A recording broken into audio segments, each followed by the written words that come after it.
My name is Remi Rough. I'm an artist. I'm here in Nova Scotia. The colours in Canada are so much more layered and sporadic and changing all the time. Nothing's truly abstract, everything comes from something.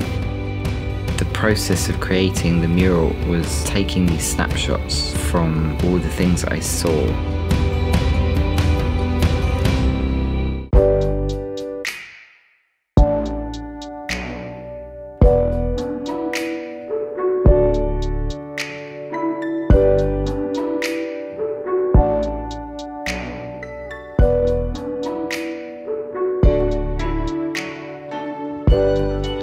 Karl, tell me about the mustard.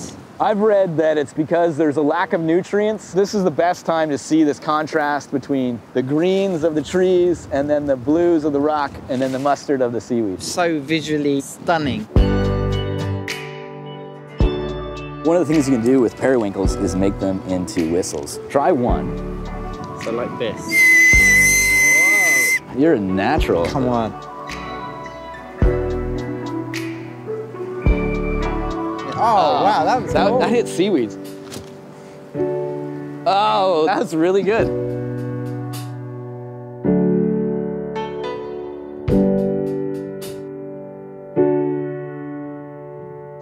Cities as visual symphonies, they all kind of have different frequencies. They all kind of run at different paces. I love that.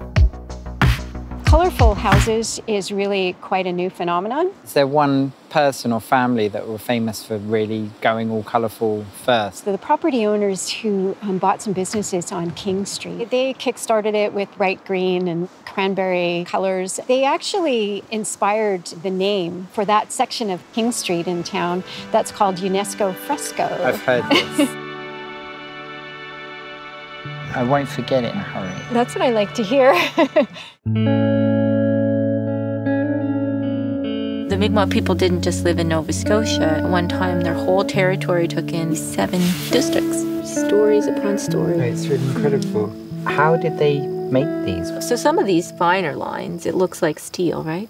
So that's a good indication of when they possibly were made, too, because steel wasn't available until trade. See it? Wow. Yeah. This is called peaked hat. Mi'kmaq women wore these peaked hats ceremonially. It's thought to be a shield, right? So they call him the military man. Now, I think he's actually a sailor. This is a French religious symbol, Sacré-Cœur, which is the Sacred Heart of Jesus. The petroglyphs were amazing. Completely reminds me of street art. It's like the same kind of mentality. They left a mark. It might fade with time. They didn't know if it was going to last a week or a decade or a millennia. I've been very inspired by the colours that I've seen and the places that I've been to. I mean, even here in Peggys Cove, it's like being on the moon. The colours and the shapes and the forms are very inspiring. I've been mentally photographing the images and places that I've seen and trying to kind of log all the experiences in so they become part of my fabric.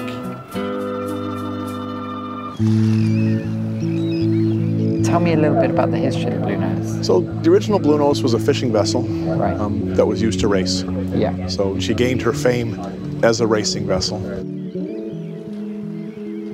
When we went out on the Blue Nose and I got to see the city from the water was really cool because you get the scale of it and you understand how big the city is.